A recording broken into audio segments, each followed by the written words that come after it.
छठ पर्व षष्ठी का अपभ्रंश है।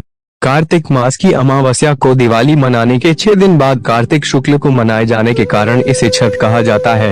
यह 4 दिनों का त्योहार है और इसमें साफ सफाई का खास ध्यान रखा जाता है। इस त्योहार में गलती की कोई जगह नहीं होती। इस व्रत को करने के नियम इतने कठिन हैं, इस वजह से इसे महापर्व और महाव्रत के नाम से संबोधित किया जाता है। कौन है छठी मैया?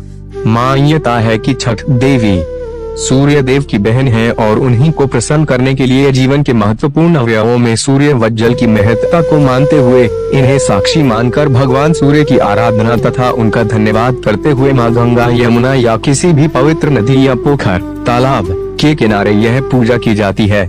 षष्ठी माँ यानी छठ माता बच्चों की रक्षा करने वाली देवी है। इस व्रत को करने से संतान को लंबी आयु का वरदान मिलता है। मार्कंडेय पुराण में इस बात का उल्लेख मिलता है कि सृष्टि की अधिष्ठात्री प्रकृति देवी ने अपने आप को 6 भागों में विभाजित किया है। इनके छठे अंश को सर्वश्रेष्ठ मातृ देवी के रूप में जाना जाता है, जो ब्रह्मा की मानस पुत्री हैं।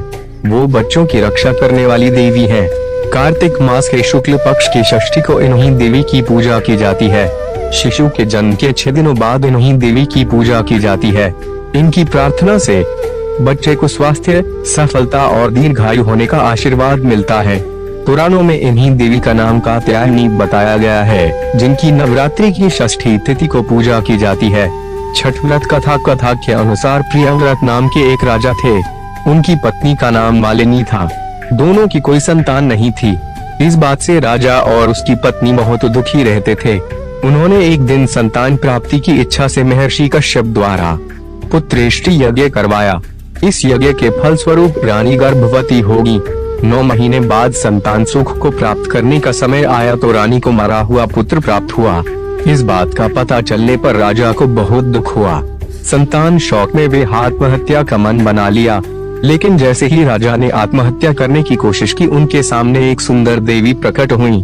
देवी ने राजा को कहा कि मैं षष्ठी देवी हूँ। मैं लोगों को पुत्र का सौभाग्य प्रदान करती हूँ।